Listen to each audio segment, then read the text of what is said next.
안녕하세요. 저는 30대 후반의 미혼 남성입니다.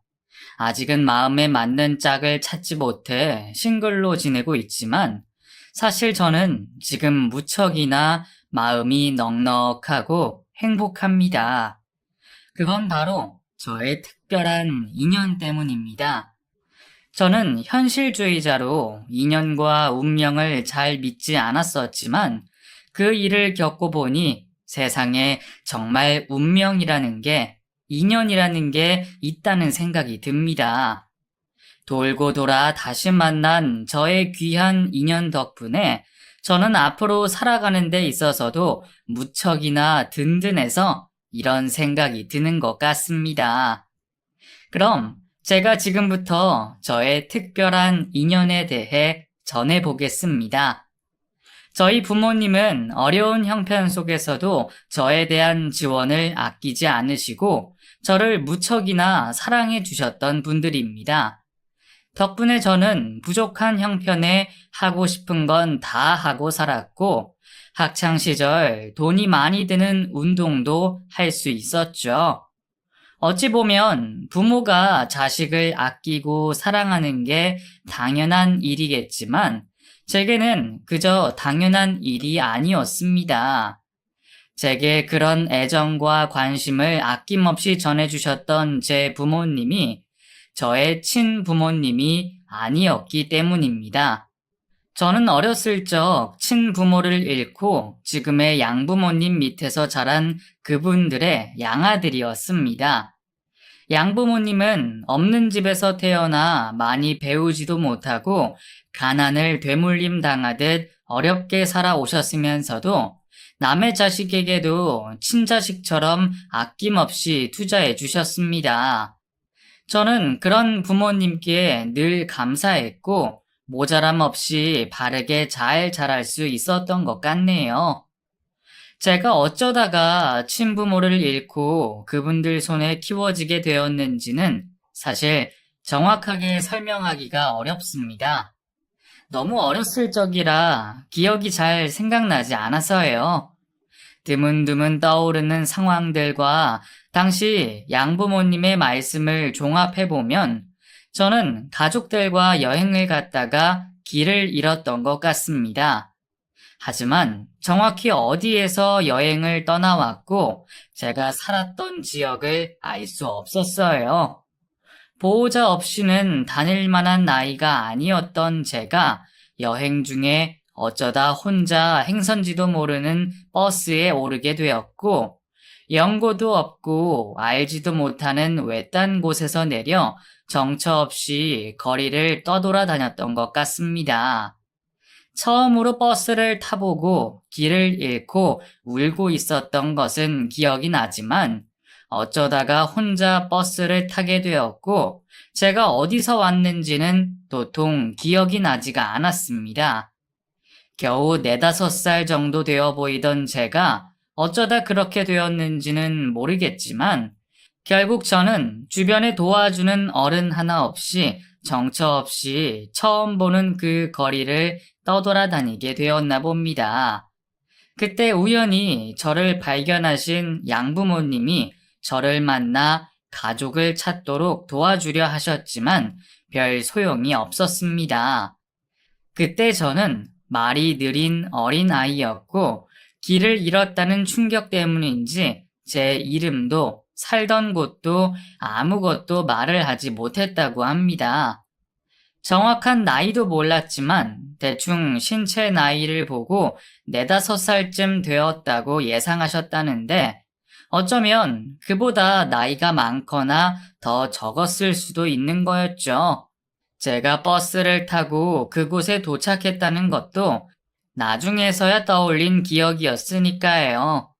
양부모님은 제게 가족을 꼭 찾아주고 싶어 하셨지만 이렇다 할 단서도 알 수 없어 많이 애를 먹으셨답니다.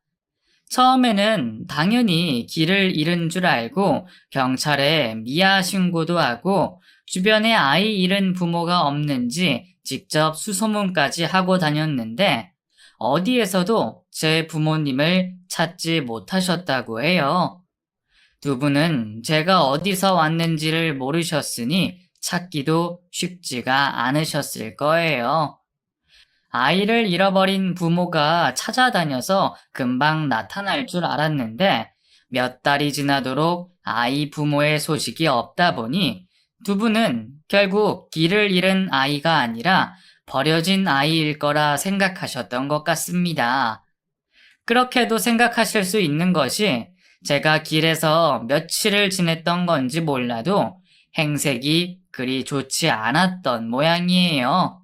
그때는 우리도 너가 너무 작고 어려 보여서 설마 버려졌을까 싶어서 하루라도 빨리 부모님을 찾아주려고 노력했었지.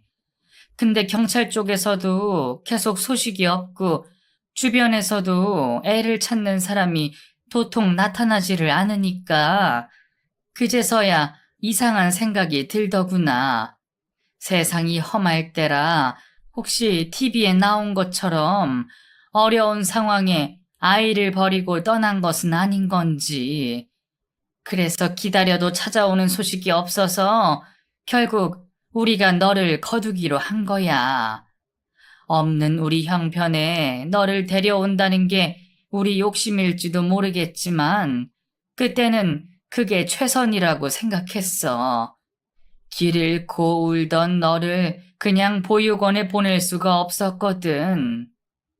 결국 제 양부모님은 저를 버려진 아이로 생각하셨고 부모를 찾을 때까지 잠시 데리고 있으려던 저를 대신 거두어 주셨습니다.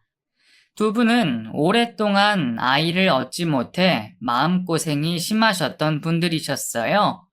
사이도 좋고 마음씨도 좋으신데 아이가 생기시지 않아 포기를 하고 계셨죠. 그런데 와중에 제가 나타났으니 두 분은 어쩌면 운명이라고 생각하셨을 겁니다.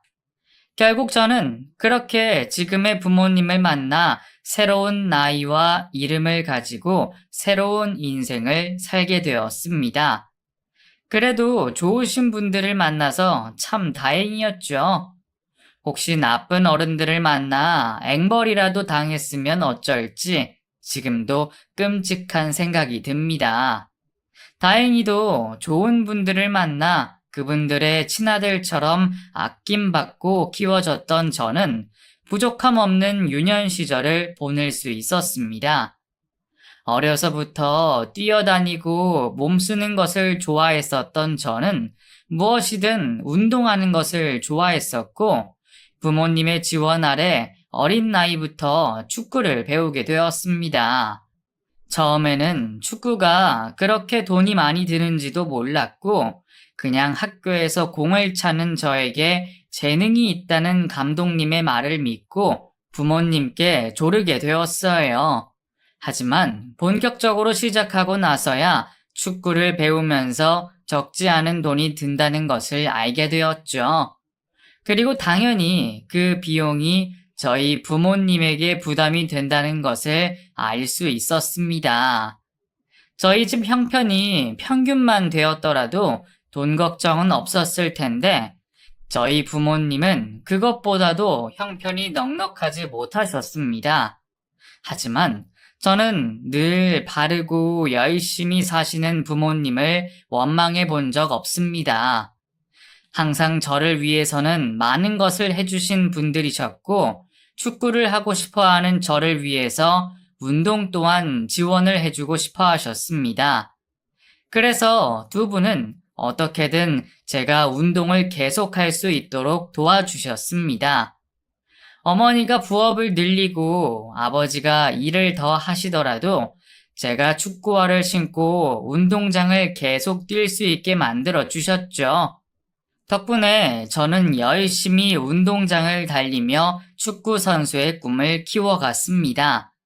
저를 위해 노력하고 희생하시는 부모님의 고생을 잘 알고 있었기에 그분들께 보답하고자 늘 최선을 다했고 결국 중학교 시절 저는 축구로 유명했던 명문 고등학교 팀의 스카웃이 될 수 있었습니다.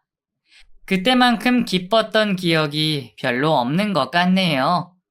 그때는 앞으로 제 인생에 꽃길이 펼쳐질 거라 생각했습니다.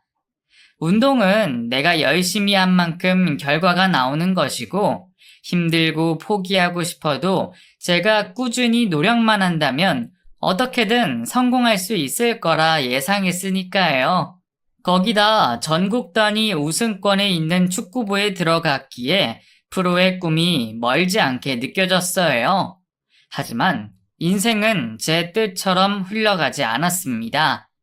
열심히 해서 고등학교 팀에 들어갈 수 있었지만 저는 미처 빛을 보기도 전에 부상을 당하게 되었고 열심히 하던 축구를 포기할 수밖에 없었습니다. 저는 크게 좌절했습니다. 부상을 당해 몸이 아팠지만 아픈 몸보다는 마음이 더 아팠습니다. 의사 선생님에게 앞으로 축구는 하기 어려울 것 같다는 말을 들었을 때 그 말과 상황을 모두 부정하고 싶었습니다. 남들이 보기에는 한참 기회가 많은 어린 나이였겠지만 수년간 한 가지 꿈을 위해서 달려왔던 제게는 쉽게 견디기 힘든 좌절이었습니다. 게다가 부모님이 저를 위해서 얼마나 희생을 하셨는지 알기에 제 노력뿐만 아니라 부모님의 고생까지 모두 한순간에 물거품이 되어버렸다는 생각이 들었어요. 저도 원치 않는 부상이었지만 차마 고개를 들 수가 없었습니다. 하지만 부모님은 저를 한 번도 탓하지 않으셨고 오히려 절망하고 괴로워하는 저를 위로하고 붙들어 주셨습니다. 현이가 많이 힘들지? 너가 얼마나 열심히 해왔는지 엄마 아빠가 잘 아니까 너가 지금 얼마나 힘들지 어떻게 위로를 해줘야 할지 참 어렵다. 그래도 이번 일로 전부를 포기하지는 않았으면 좋겠구나.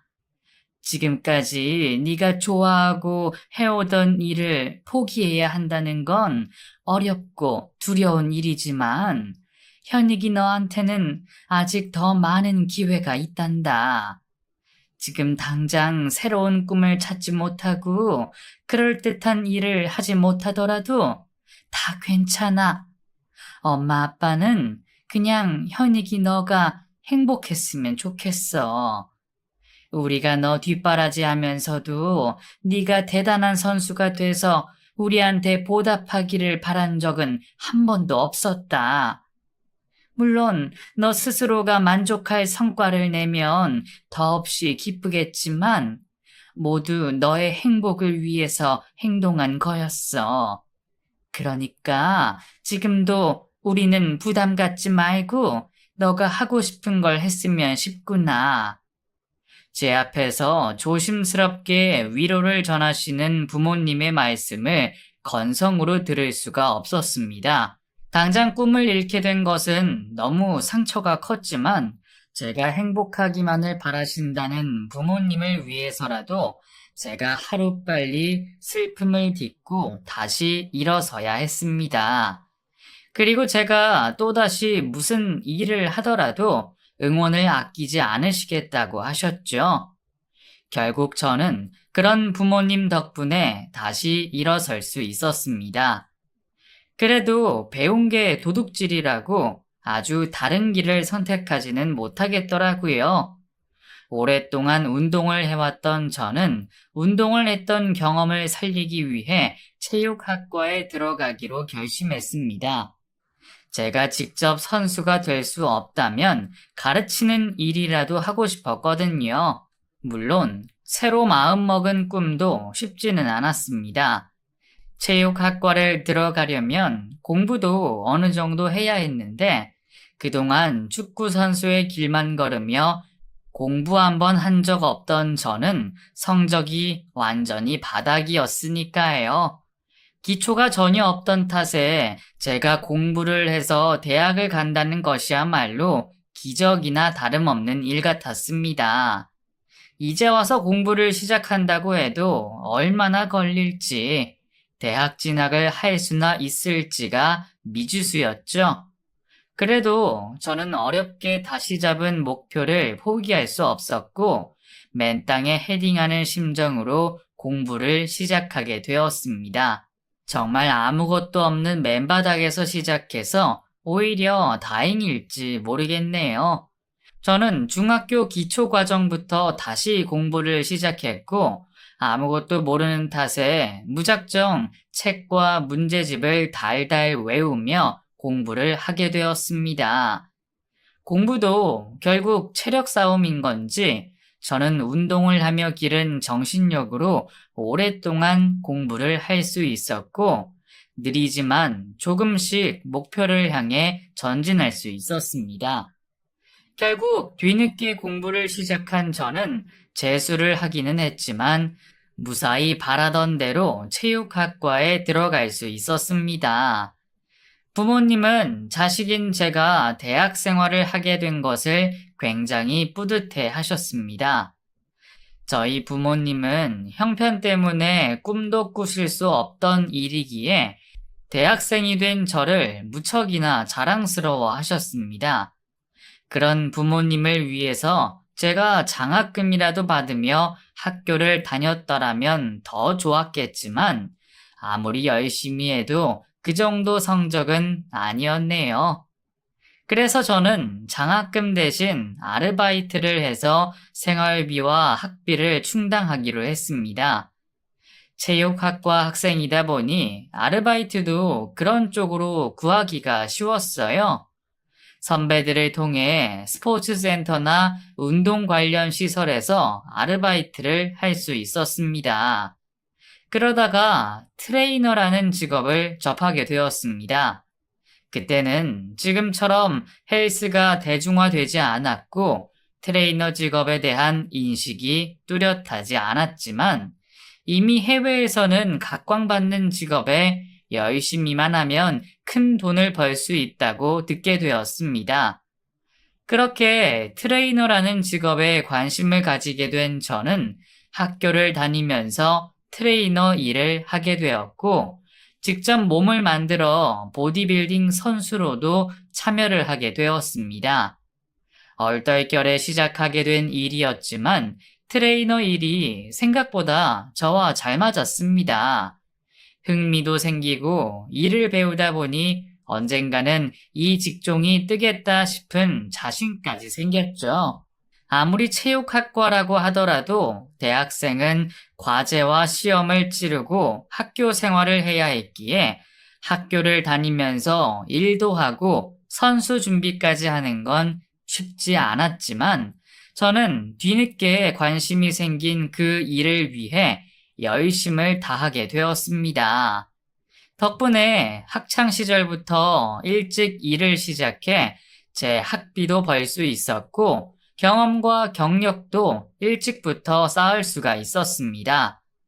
학교를 무사히 졸업한 후에는 트레이너의 꿈을 갖고 제 헬스장을 차려야겠다는 생각에 자본금을 위해 일을 쉬지 않았습니다. 비싼 기구들의 상가 보증금을 생각하면 그 나이에는 쉽게 모으기에는 어려운 큰돈이었지만 선수로 참가해 상금도 타고 다른 헬스장에서 트레이너로 일을 하며 하루라도 빨리 돈을 모으기 위해 투잡에 쓰리잡까지 뛰며 달렸습니다.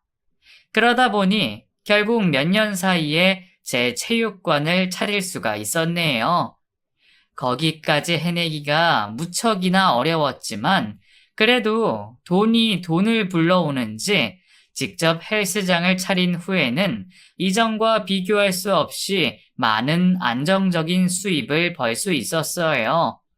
제대로 된 돈을 벌게 된 것도 뿌듯하고 행복했지만 저는 드디어 부모님 앞에서 당당할 수 있다는 생각에 더욱 행복했죠. 그동안 축구를 그만두고 뭔가를 해내기 위해 무척이나 애를 써왔는데 이제서야 비로소 홀로서기한 제 모습에 부모님 역시 무척이나 저를 자랑스러워 하셨습니다. 저는 평생을 부모님을 호강시켜 드리고 싶다 생각하고 살아왔습니다. 그래서 축구라는 운동이 좋기도 했지만 유명한 선수가 되어 많은 돈을 벌고 싶었죠. 그 방법이 없이 자란 제가 부모님을 호강시켜 드릴 수 있는 가장 빠른 방법이라 생각했어요. 물론 부모님은 한 번도 제게 호강시켜 달라 말씀하신 적 없으셨고 그런 걸 바라시는 분들도 아니었지만 제가 그분들께 받은 사랑이 많기에 언젠가는 저도 자식으로서 효도를 하고 사랑을 돌려드리고 싶었습니다. 제가 부모님한테 용돈 챙겨드리는 걸로 두 분의 노력을 갚아드릴 수는 없겠지만 그렇게라도 해야 제 마음을 전할 수가 있는 것 같아 기분이 좋았어요. 어렵게 차린 헬스장이라 그런지 저는 제 헬스장에 대한 애정이 너무나 넘쳤습니다. 매일 제 손으로 열심히 기구들을 쓸고 닦으며 관리했고, 직접 전단지를 들고 발로 뛰며 회원들을 모집했습니다. 동네에 헬스장 몇 개씩은 있던 때라 자리 잡기가 쉽지 않았지만, 꾸준히 열심히 하다 보니 알아봐 주시고 찾아와 주시는 분들이 점점 생기게 되었습니다. 저는 억지로 PT를 받으라 권하지 않았어요. 개인 트레이닝을 맡아야 큰 돈을 벌 수 있기는 하지만 제 돈 좀 벌자고 욕심을 부리지는 않았습니다. 그저 도움이 필요하신 분들에게 충분한 상담과 도움을 드리며 회원들에게 정성을 다하는 것밖에 없었죠. 덕분인지 헬스장은 점점 발 디딜 틈 없이 문전성시를 이루게 되었고 기존 회원님들이 너무 많아 신규 회원을 더 이상 받을 수 없을 정도가 되었습니다. 어쩌다 보니 꾸준히 오시는 분들만 오시게 되었고 그분들은 운동에 흥미를 가지시는 분들이셨습니다.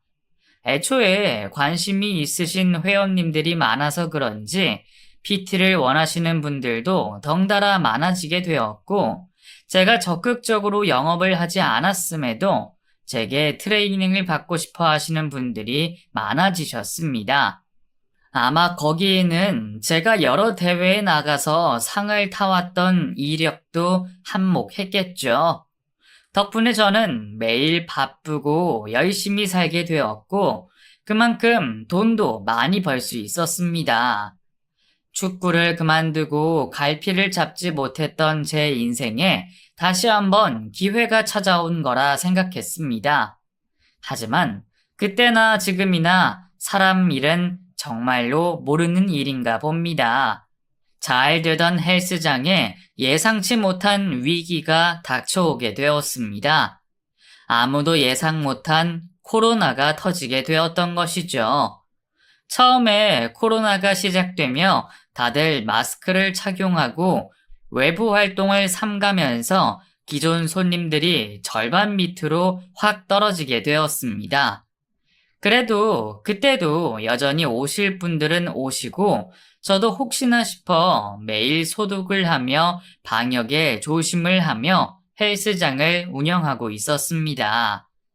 하지만 몇몇 헬스장에서 확진자들이 쏟아져 나오고 실내시설 이용에 대한 제재가 가해지면서 결국 저는 몇 달 동안이나 수입 하나 없이 헬스장을 닫아야만 했습니다.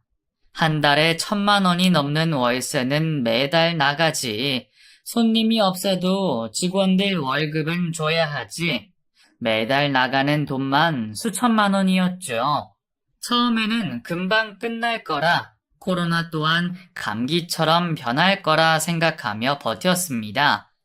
하지만 달이 거듭하며 결국 제 선에서 해결할 수 없는 지경이 되었고 빚까지 지면서 버티려고 했지만 계속되는 악재 앞에 제가 어떻게 할 수 있는 방법이 없었습니다. 어떻게든 버텨보려 했던 저는 결국 엄청난 부채만 남기며 결국 헬스장 문을 닫아야만 했습니다. 내가 어떻게 꾸린 헬스장인데 내 모든 것을 쏟아부었던 그곳을 그렇게 정리해야 한다는 것이 믿어지지 않을 만큼 서글펐습니다. 살 때는 최신형의 비싼 돈 주고 사들였던 운동기구들은 다른 헬스장들도 폐업한 곳이 많아 말도 안 되는 헐값에 팔아야 했고, 헬스장을 접고 나서도 남은 빚과 월세를 갚기 위해 한동안 고생을 할 수밖에 없었습니다. 살고 있던 집까지 팔아 큰 빚은 겨우 막긴 했지만 아직 남은 대출금과 이자까지 갚아나가야 할 돈이 상당했어요. 수중에는 작은 원룸 하나 들어갈 수 있는 돈이 남았고 그 돈도 아끼기 위해서 여러 동네를 다니며 집을 구하게 되었죠. 그러다 한 저택의 주차장 옆에 붙어 있는 작은 방을 구하게 되었습니다. 주차장 옆이라 시끄러운 것은 문제가 되지 않았습니다. 모든 것을 떠나 당장에 나가는 돈을 아끼는 게 중요했던 저는 저렴한 월세에 고민할 것 없이 그곳에 들어가게 되었죠. 계약하면서 처음 보게 된 집주인 분께서는 무척이나 사람이 좋아 보이셨습니다. 아유, 몸도 큰데 그 작은 방에서 생활하는 게 불편하지 않겠어요? 괜찮습니다. 제가 지금 이것저것 가릴 처지가 아니라서요.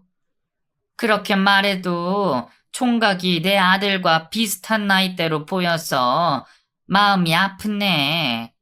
혹시 불편한 것 있으면 참지 말고 곧장 말을 해요. 그 주차장도 쓰는 사람 없으니 그 물건들 둬도 되고. 아이고, 사장님, 그 큰 집에 차가 없으세요?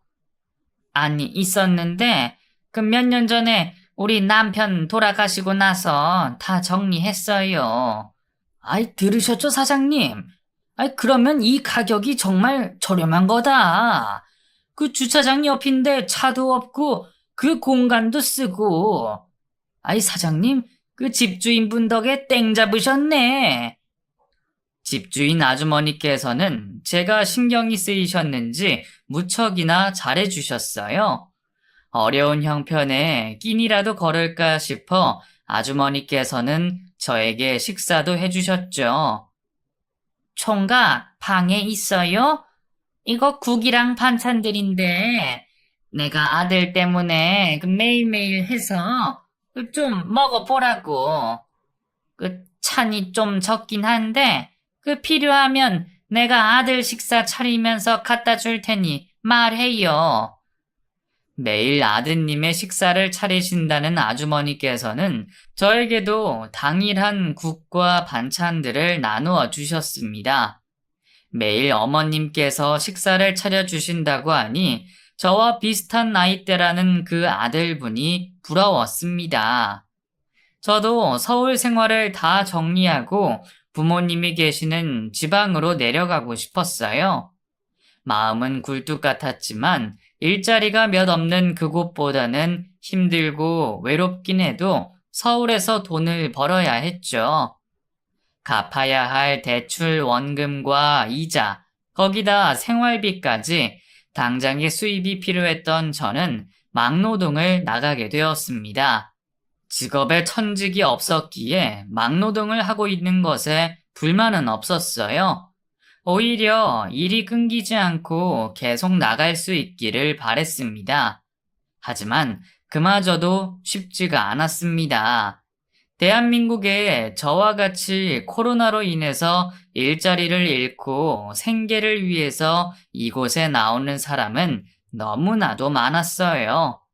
거기다 기존에 하고 있던 분들과 외국인들까지 정말 인력은 넘치고도 넘쳤습니다. 막노동 일자리뿐만이 아니었어요. 물류센터, 택배, 상하차 등등 당장 1급을 받을 수 있는 곳은 모두 마찬가지였습니다. 매일 휴대폰으로 일자리를 찾아 나섰지만 제가 할 만한 일자리들은 모두 다른 사람들이 먼저 자리를 차지하고 있었죠. 제가 감당해야 할 돈은 많았고 구해지지 않는 일자리로 눈앞이 깜깜했습니다. 그런 상황에 대학 시절 알고 지내던 지인의 도움으로 겨우 숨통이 트일 수 있었어요. 역할 대행 아르바이트였습니다. 일을 가릴 처지가 아니었던 저는 일을 바로 시작하게 되었죠. 보통 결혼식 하객 역할이었으면 처음 결혼식 참가만 하면 된다고 생각한 것과 달리 제가 외우고 준비한 것들이 많았습니다. 참석하게 되는 결혼 당사자의 이름과 나이, 출신 지역, 학교 등등 다른 사람들이 눈치를 못 채게 외워야 했고, 사전에 입을 맞추거나 상황에 들어맞는 간단한 에피소드 정도 또한 준비를 해놔야 했어요. 처음에는 어쨌든 누군가를 속인다는 생각에 찝찝했던 것도 있었지만, 결혼식 당일 하객 대행 일을 의뢰한 당사자의 얼굴을 보면 또 잘한 일이다 싶기도 했어요. 다들 상황은 달랐지만 돈을 받고 일을 하는 저희에게 진심으로 감사해 하는 모습이었거든요. 지인 형님이 저를 생각해 주셔서 하루에 두세 번 일도 할 수 있었고 제법 벌이도 괜찮았습니다. 하지만 코로나 정책으로 줄어드는 모임 행사로 인해서 이 일의 의뢰마저 줄어들었죠. 그와 반대로 개인적이고 사생활적인 역할 대행 일은 점점 더 늘어났습니다. 제게 일을 주시는 형님은 종종 이런 일로 인연이 되는 사람들도 있다며 제게 너스레를 떠셨지만 저는 꺼려지더군요. 의뢰한 분의 상황은 모르겠지만 개인적으로 거짓말을 직접 하고 사람들과 대면을 한다는 것이 불편했습니다. 그 외에도 운동한 몸 때문에 일당이 더 높은 대행 일도 들어왔지만 괜한 오해와 양심에 걸리는 일을 하고 싶지 않았던 저는 얼마 있지 않은 하객 대행 역할을 하면서 동시에 일용직 아르바이트를 하게 되었습니다. 형님께서도 저를 생각해 주셔서 일감을 몰아주시는 건데 매번 전화 통화로 일을 가려가며 받는 게 죄송도 했습니다. 그날도 형님의 제안을 거절하면서 통화를 하고 있을 때였어요. 또 한 번 의뢰가 들어온 역할을 거절하고 형님의 전화를 끊자마자 집주인 아주머니께서 제 방으로 찾아오셨습니다. 음식을 건네주시는 아침을 제외하고는 좀처럼 제 방을 찾지 않았는데 무슨 일인가 싶었어요. 저 총각, 방 안에 있어요? 네. 무슨 일이세요? 저 별일은 아니고, 다른 불편한 건 없는가 해서, 음식은 입에 맞아요? 네. 신경 써주시는 덕분에 아무 문제 없이 살고 있어요. 주시는 음식도 정말 잘 먹고 있고요. 다행이네. 그래. 그러니까, 다름이 아니라, 내가 일부러 엿듣게 된 거는 아닌데, 총각 역할 대행 일을 하고 있다는 통화 소리를 내가 들어서요. 혹시 돈 주면 무슨 역할이든 해주는 그런 일 하는 거죠? 네? 그렇긴 한데, 저도 제가 아는 지인분에게 일감을 받은 거라서요. 비슷한 일이 필요하시면 제가 연락처를 드릴게요. 그곳에 의뢰를 하심이, 아니, 나는 꼭 총각이 해줬으면 싶어서요. 여기, 돈이 문제라면 이 정도면 되겠어요? 혹시 더 필요한 거라면 내가 내일이라도 돈을 찾아서 더 줄 테니 총각이 내 제안을 받아줬으면 싶은데. 불쑥 저에게 찾아와 부족할 것 없이 보이는 분께서 저에게 역할 대행 제안을 부탁하시니 노릴 수밖에 없었어요. 거기다 일에 대한 값이라며 저에게 쥐어주시는 봉투 안에는 너무나도 큰 돈이 있었습니다. 지금 제 상황에 이 정도 돈이라면 당분간은 걱정 없이 살 정도였죠. 일에 대한 값이 적었더라면 별것 아닌 일로 치부했겠지만 액수가 크다 보니 혹시 불법적이고 위험한 일은 아닐까 싶었습니다. 보통 대행 일을 해도 이 정도 금액을 받지는 않습니다. 그리고 다른 곳은 몰라도 제가 일하는 곳과 저는 불법적인 일은 절대 하지 않고요. 죄송합니다.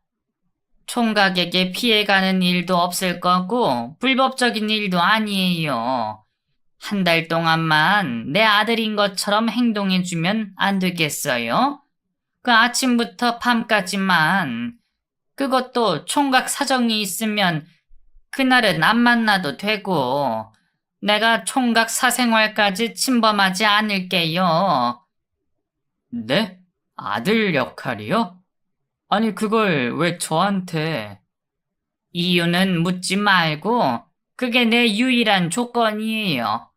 그럼 내 제안 생각해보고 마음의 결정을 하면 알려줘요, 총각. 아주머니께서 떠나시고 한참을 바닥에 있는 돈 봉투를 보며 고민을 하게 되었습니다. 이유를 묻지 말라는 아주머니의 말이 찝찝하기는 했지만 단순한 아들 역할이 문제될 건 없을 것 같았어요. 난감한 상황이 생긴다면 돈을 돌려주면 된다고 생각했습니다. 그렇게 저는 다음날 평소와 같이 제게 음식을 챙겨주시러 오시는 아주머니께 아들의 역할을 하겠다 답을 드렸고, 혹시나 싶어 지켜야 할 것들을 기재한 계약서까지 작성하게 되었습니다. 그럼 언제부터 하시겠어요? 제가 따로 준비해야 할 건 없는 건가요? 따로 준비할 건 없고, 그냥 집에 있는 엄마 대하듯이 대해줘요. 아, 그리고 어머니보다는 엄마라고 불러줘요. 지금 당장 시작해도 괜찮은 거죠? 네, 상관없습니다. 그럼 우선 호칭부터 엄마 아들로 하고 말도 이제 편하게 반말을 하는 걸로 해요. 네, 그럼 알겠습니다. 아니, 알겠어요, 엄마. 그럼 현이가 그 엄마랑 밖에 나갔다 오자. 엄마가 보고 싶은 영화가 있었거든? 영화 한 편 보고 저녁도 먹고 들어오는 걸로. 그럼 엄마 준비하고 올게. 아들도 옷 입고 나와 있어. 아주머니께서는 이 순간을 기다렸다는 듯이 저에게 아들이라는 말을 서슴없이 하셨어요. 그 모습이 되려 당황스럽기도 했지만 계약서에 돈까지 받은 마당에 제대로 역할을 해야겠다고 마음먹었습니다. 그날부터 저는 아주머니의 아들이 되어 생활하게 되었죠. 아주머니께서는 저와 하는 모든 일을 좋아하셨습니다. 첫날 영화관을 가기 위해 버스를 타고 가는 것마저 좋아라 하셨죠. 현이가 우리 저기 맨 뒷자리에 앉자. 네, 엄마. 아들이랑 버스만 타도 너무 좋다. 그래, 우리 이거 타고 종점까지 가볼까? 너 이때는 이런 거 안 해봤니? 종점까지 버스 타고 바깥 구경하는 사람들 있다고는 들어봤어요. 근데 직접 해본 적은 없어요. 그래? 그러면 우리 이거 타고 종점까지 가보자. 타고 가면서 서로 장소에 있는 추억도 이야기해보고. 오랜만에 하는 버스 여행이 신이 나신 건지 아들이라 생각한 저와의 동행에 신이 나신 건지 정확히 알 수 없었지만 아주머니께서는 60대의 여성이라고 생각할 수 없을 만큼 소녀 같은 모습을 보여주셨습니다. 그리 밝은 모습을 보이시는 아주머니와 멀리 떨어져 계시는 저희 어머니가 겹쳐 보여 계약이 끝나는 순간까지는 친자식처럼 해야겠다 생각하게 되었죠.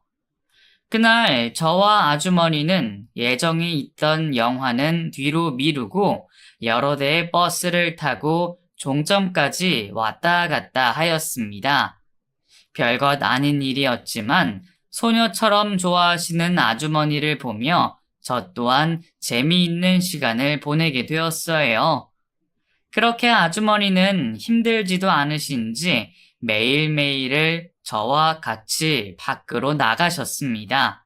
저도 모처럼 아무 걱정 없이 매일의 평범한 그 순간들을 아주머니의 아들로 지내게 되었죠. 큰 돈을 받고 즐거운 시간을 보내는 것도 죄송한데 아주머니께서는 저에게 양복과 다른 선물들을 사주시기도 하셨어요. 처음에는 아무것도 모르고 이끌려 가서 받은 선물들이 죄송스러워 거절도 하였지만 아주머니께서는 자신이 아들에게 하고 싶은 행동들 중 하나라면서 끝끝내 제 손에 쥐어주셨죠. 아우, 현이가 미안해. 많이 기다렸지? 화장실에 사람이 좀 많아야지. 그런데 뭐 보고 있니? 아, 프라모델이요. 제가 어릴 때 이런 것들 조립하는 걸 엄청 좋아했거든요. 근데 집안 형편이 좋지 못해서 맨날 구경만 했어요. 나이 들어서 잊고 지냈는데 요즘에는 퀄리티도 엄청 좋아지고 멋진 게 더 많이 생겨서 구경 좀 하고 있었어요. 그래? 우리 아들도 저런 조립 장난감이라면 사족을 못 썼는데 너도 좋아했어? 엄마가 아들 선물 하나 해줄까? 남자애들 어린 나이에 공룡, 로봇, 조립 장난감 좋아하는 건 기본 코스예요. 그리고 마음은 감사한데 괜찮아요. 저도 이제 이 정도는 살 수 있는데요. 나이가 있어서 부끄러워서 안 사는 거지. 사람이 좋아하는 게 있으면 사고, 하고 살아야지. 나이가 무슨 상관이야? 엄마가 사줄게. 어릴 때 한이 된 게 있으면 나이 들어서 풀어야 해. 역시나 제가 여러 핑계를 대어가며 거절을 했지만 아주머니께서는 기어코 보고 있던 프라모델을 사주셨습니다. 다 큰 어른이었지만 아직도 제 마음 한구석에는 아이의 동심이 있었나 봅니다. 막상 선물을 받고 나니 기분이 좋아 박스 이곳저곳을 신이나 보고 있었어요. 그런데 그런 제 모습을 보시고는 아주머니께서는 또 눈물을 몰래 훔치셨습니다. 이번 순간만이 아니었어요. 저에게 정장을 맞춰주고 싶으시다고 매장에 데려가셨을 때도 옷을 입고 거울을 보고 있는 저를 보곤 눈물을 훔치셨죠. 가끔 아무렇지 않은 상황에서도 저 몰래 눈물을 훔치시는 모습을 보이는 아주머니를 모른 척 한 적이 여러 번이었습니다. 그 모습을 보며 아주머니와 아들 간에 무슨 상황인지 궁금했지만 처음 약속한 이유로 인해서 아무것도 물어볼 수 없었죠. 그저 매번 눈물을 훔치시는 아주머니를 모른 척 하는 게 제 최선이었습니다. 그러면서 어느새 약속한 시간이 다가왔어요. 아주머니와 즐겁게 보내던 시간이 저에게도 뜻깊은 시간이었기에 저도 다가온 그날이 아쉽기만 했습니다. 아주머니께서도 마지막 그날이 무척이나 아쉬운 건지 제 농담과 대화에도 답 없이 걷기만 하셨어요. 그렇게 다리가 아픈 줄도 모르고 한참을 걷다 노을이 질 무렵 아주머니께서 제게 말씀을 해주셨습니다.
젊은 사람이 늙은이 맞춰주느라 고생 많았어. 그 귀찮고 짜증도 날만한데 매번 웃으면서 대해줘서 나도 너무 고마웠어. 현익 총각은 착한 사람이라 복 받을 거야. 얼마 살지 않았지만 그게 세상의 이치더라고. 아마 아들 역할 해달라는 내 부탁에 묻고 싶은 것도 많았을 텐데 나 배려해준다고 묻지도 않고. 사실 내가 암이야. 그 병원에서는 치료하면 나을 수 있는 단계라고 하는데 가족 하나 없는 세상에 살겠다고 발버둥 쳐서 뭐 하겠어. 그저 남은 날까지 이렇게 가슴에 있는 한 하나씩 풀면서 눈 감는 게 최선이다 싶은 거지. 세상에, 혼자 남으실 아드님은요? 아드님을 위해서라도 치료 받으셔야죠. 착한 사람이 복 받는다 했지? 그러면 나쁜 사람은 어떻게 되겠어? 벌을 받지. 지금의 나처럼. 나는 엄마라고 불릴 자격도 없는 사람이야. 그 어린 아들을 내 관리 소홀로 잃어버렸거든. 이 나이 먹을 때까지 아들 찾겠다고 남편이랑 안 해본 것이 없는데 지금 이 날까지 알아낸 것이 하나도 없어. 아마 죽었을지도 모르지. 매일 아들 밥 차려주는 거 지금까지 아들한테 밥 못 차려준 게 한이 돼서 혹시 죽었다면 내 새끼 어미밥이라도 먹으라고 기리는 거야. 그러면 오히려 치료받고 아드님 찾으시려고 노력하셔야죠. 저도 부모님 잃어버리고 양부모님 밑에서 자랐어요. 기억이 하나 없고 단서도 없어서 친부모님 찾을 엄두도 내지 못하고 있지만 저도 부모님이 저를 찾아주시길 기다리고 있다고요. 아드님도 분명 그러실 거예요. 그러니까 치료 받으세요. 저는 삶을 포기하시려는 아주머니를 말리게 되었습니다. 그러면서 자연스럽게 서로의 과거를 이야기하게 되었죠. 나는 현익 총각이 그런 사연이 있는 줄은 몰랐네. 그래, 어쩌다 부모님을 잃어버린 거야? 너무 어릴 때라 모르겠어요. 그냥 야외에서 있다가 제가 버스를 타게 되었나 봐요. 어른들 따라서 탄 것 같은데, 그러다 지금의 고향에 내려서 부모님을 만나게 됐죠. 그래도 양부모님께서 부모님 찾아주려고 노력하셨을 텐데, 아무런 연락이 없었어? 모르겠어요. 양부모님께서 저 친부모님 찾아주시겠다고 노력하셨는데, 연락이 한 통도 없었어요. 제가 입고 있던 파란색 멜빵 바지랑 세트로 된 모자가 당시 파는 곳이 별로 없던 메이커라 파는 곳을 수소문하셔서 그 지역에 전단지도 돌리셨는데 소용이 없더라고요. 뭐? 혹시 골덴으로 된 거니? 네? 네. 아주머니께서 그걸 어떻게... 그러면 신발은 노란색 로봇 캐릭터 그려져 있는 신발이니? 초록색 줄무늬 카라 티셔츠에? 맞아요. 설마 아주머니께서 제 친어머니? 우선은 이러지 말고 집으로 가보자. 집에 어린 시절 네 사진이랑 보면 확실할 거야. 기억을 말하던 우리는 서로 비슷한 것들을 하나씩 맞춰보게 되었고 모든 게 일치한다는 것을 알게 되었죠. 좀 더 확실하고 싶었던 우리는 아주머니의 집으로 가 확인을 하게 되었습니다. 처음으로 들어가게 된 아주머니 댁에서 확인한 사진 속 어린이는 어린 시절의 저였습니다. 어머, 현이가, 아니, 혜성아, 지금까지 어디 있었어? 엄마랑 아빠가 너를 얼마나 찾아다녔다고. 나는 아들이 옆에 있으면서도 그것도 모르고. 혜성아. 죄송해요, 어머니. 저를 찾는 사람이 없어서 절 버리신 줄 알았어요. 그래서 성인이 되어서도 찾으려고 하지 않았고요. 어머니 아버지께서 찾으시려고 노력하셨다면서요. 다 제 잘못이에요. 성인이 되어서라도 찾아보려고 노력을 했어야 했는데 어머니 아버지 잘못 하나 없어요. 자책하지 마세요. 아니다. 어미가 돼서 널 보살피지 못한 내 잘못이야. 그리고 단번에 알아보지 못한 내 잘못이고 나를 용서해 다오. 우리 두 모자는 그렇게 30년이 다 되어 만나 극적으로 만나게 되었습니다. 그날 어머니를 부둥켜 안고 얼마나 울었는지 몰라요. 밤이 새도록 어머니와 서로의 지난 과거를 이야기하며 지냈고 우리는 지난 세월 동안 얼마나 서로를 그리워하고 살아왔는지 알게 되었습니다. 이후 유전자 검사에도 모자지간이라 판명이 되었고 그제서야 저는 고향에 계시는 부모님께 친어머니를 찾은 소식을 알리게 되었어요. 부모님들께서는 그 소식을 저보다 더 기뻐하셨습니다. 코로나 시기에도 불구하고 한 걸음에 서울로 올라오신 부모님께서는 어머니와 인사를 나누게 되었어요. 부모님들께서는 어머니께 저를 낳아주셔서 감사하다 하셨고, 어머니께서는 건강하고 올바른 청년이 되도록 키워주셔서 감사하다며 서로에게 인사를 하셨죠. 세 분은 저를 가운데 놓고 한참 동안을 이야기하셨습니다. 그리고 어머니께서는 제가 아들임이 확실해지고 나서 곧장 암 치료를 받게 되셨어요. 홀로 치료받는 걸 무서워하시는 어머니를 위해서 저와 양어머니께서 곁에 있기로 했죠. 그리고 지금은 완치를 하시고 정기적으로 검사만 받고 계십니다. 치료를 받으시는 동안에 어머니께서는 저를 키워주신 부모님께 보답을 하고자 하셨고, 전부터 서울에 올라와 저와 가까운 곳에서 살기를 바라시던 부모님에게 살고 계시던 집에 방을 내주셨어요.